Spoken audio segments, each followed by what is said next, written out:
सकाळी मला काहीतरी चवदार असा नाश्ता बनवायचा होता, म्हणून मी रात्री थोडीशी तयारी करून ठेवली.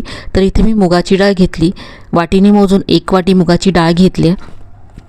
ही डाळ 2 ते 3 वेळा स्वच्छ धुवून घ्यायची आहे आणि यानंतर ही डाळ आपल्याला भिजत घालायची आहे. तर इथे मी रात्रभर भिजत घालते, पण तुम्हाला जर रात्रभर घालायची नसेल तर तुम्ही 2 तास ही भिजत घालून त्यापासून नाश्ता बनवू शकता. 2 तासामध्ये डाळ अगदी छान भिजली जाते. मी इथे रात्रभर भिजत घातली होती. तर इथे पाहू शकता डाळ अगदी छान अशी भिजली गेली आहे. ही डाळ आता वाटून घ्यायची आहे. मिक्सरच्या भांड्यामध्ये मी इथे काढून घेते.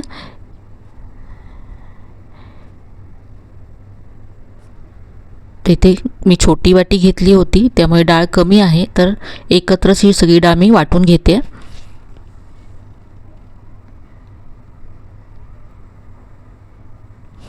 डाळीतलं पाणी निथळून डाळ मिक्सरच्या भांड्यामध्ये काढून घ्यायची आहे. यानंतर यामध्ये मी 2 हिरव्या मिरच्या घालते. तुमच्या आवडीप्रमाणे तुम्हाला जेवढं तिखट हवं त्याप्रमाणे मिरच्या इथे कमी जास्त करा. अर्धा इंच आलं तुकडे करून यामध्ये घातलं आहे. यानंतर 2 ते 3 कढीपत्त्याची पानं घातलेत. आता यामध्ये अर्धा चमचा जिरं घालायचं आहे. यानंतर आपला जो नेहमीचा पोहे खाण्याचा चमचा असतो त्या चमच्याने मोजून यामध्ये 2 चमचे बेसन घालायचं आहे. बेसन घातल्यामुळे रेसिपीला चव खूप छान येईल, त्याबरोबरच रंगसुद्धा खूप छान येईल. आणि आता यामध्ये 2 चमचे रवा घालायचा आहे. तर इथे जाड किंवा बारीक कोणताही रवा घातला तरी चालेल. रव्यामुळे रेसिपीला कुरकुरीतपणा यायला मदत होईल. रवा घातला आहे. यानंतर यामध्ये अर्धा चमचा साखर घालायची. साखरेमुळे सुद्धा रंग खूप छान येतो रेसिपीला. इथे आता मी 2 चमचे यामध्ये दही घालते. दही थोडंसं आंबट घ्यायचं आहे. इथे दही नसेल तर 1 चमचा तुम्ही लिंबाचा रस घालू शकता. आणि अगदी थोडंसं पाणी घालून आता हे वाटून घ्यायचं आहे. तर इथे 2 ते 3 चमचे इतकं पाणी घालून हे मी वाटून घेतलं आहे.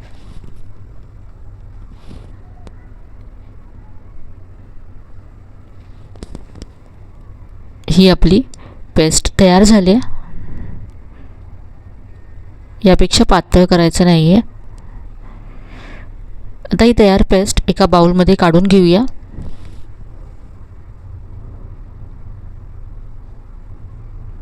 मिक्सरच्या भांड्यामध्ये 2 चमचे पाणी घालून ते सुद्धा यामध्ये मी काढून घेतलं.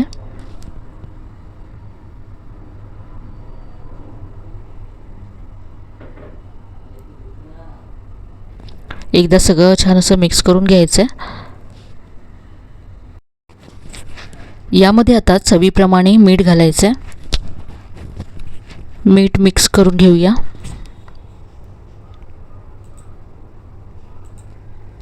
तर यापासून आज आपण उत्तप्पा बनवणार आहोत. हे पीठ तयार आहे. आता उत्तप्पा थोडासा जाळीदार होण्यासाठी यामध्ये मी अगदी चिमूटभर बेकिंग सोडा घालते.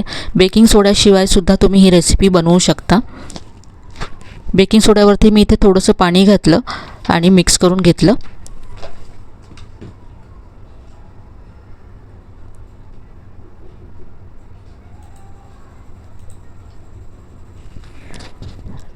आता इथे उत्तप्प्यावरती घालण्यासाठी भाज्या इथे चिरून घेतल्यात मी. यामध्ये मी शिमला मिरची घेतली आहे, टोमॅटो घेतले, याबरोबरच कांदा आणि कोथिंबीर घेतले. तुम्ही याबरोबरच यामध्ये गाजर किसून घालू शकता किंवा तुम्ही वरून पनीर कुस्करून घालू शकता, चीज घालू शकता. इथे मी तवा गरम करत ठेवला होता. यावरती थोडंसं तेल घातलं आहे. तेल पसरवून घ्यायचं.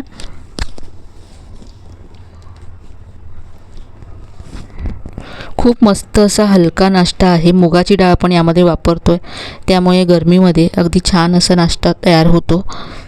तर इथे मी आता 1 ते 1.5 चमचा पीठ सेंटरला घातलं आहे आणि जास्त पसरवायचं नाही आहे. जाडसरच हा उत्तप्पा ठेवायचा आहे. आता चिरून ठेवलेल्या भाज्या वरून पसरवायच्या.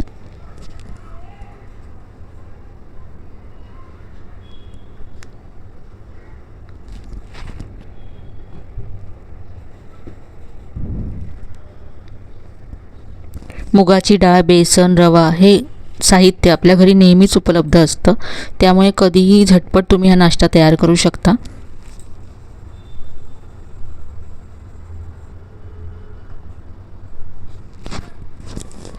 इथे वरून सगळ्या भाज्या मी पसरवून घेतल्यात. यानंतर थोडंसं हे असं चमच्याने प्रेस करायचं आहे, म्हणजे भाज्या चिटकून राहतील आणि आपण जेव्हा उत्तप्पा उलटून घेऊ तेव्हा निघणार नाहीत.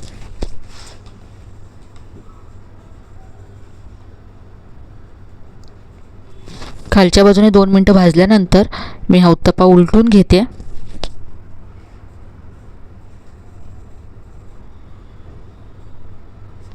पाहू शकता अगदी मस्त असा रंग आला याला.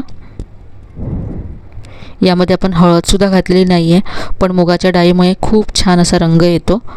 त्याबरोबरच आपण यामध्ये थोडीशी साखर घातली होती, त्यामुळे छान ब्राऊन असा रंगसुद्धा आला आहे. तर हा पहा, दोन्ही बाजूने मी उत्तप्पा अगदी खरपूस होईपर्यंत भाजून घेतला आहे. काढून घेऊया. एकानंतर एक झटपट तुम्ही उत्तप्पे हे तयार करू शकता नाश्त्यासाठी.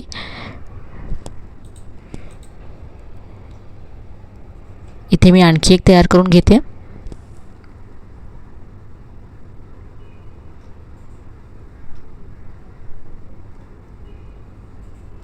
कुठल्याही चटणीबरोबर तुम्ही हा सर्व करू शकता. टोमॅटोची चटणी किंवा खोबऱ्याच्या चटणीबरोबर तुम्ही हा सर्व करा.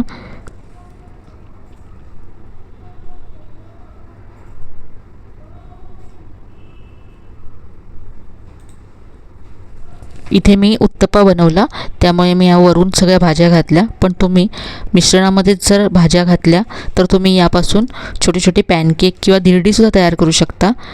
तीसुद्धा खूप छान लागतात.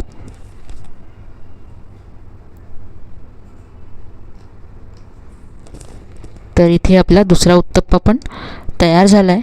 उलटून घेऊया.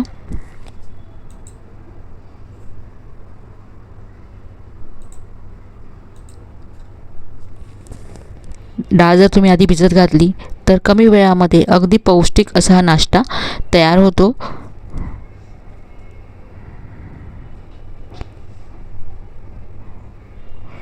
तर आजची ही मस्त अशी हलकी फुलकी नाश्त्याची रेसिपी तुम्हाला नक्कीच आवडली असेल. रेसिपी कशी वाटली कमेंटमध्ये कळवायला विसरू नका.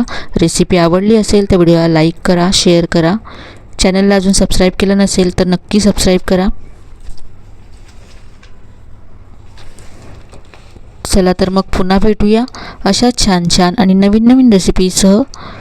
तोपर्यंत धन्यवाद.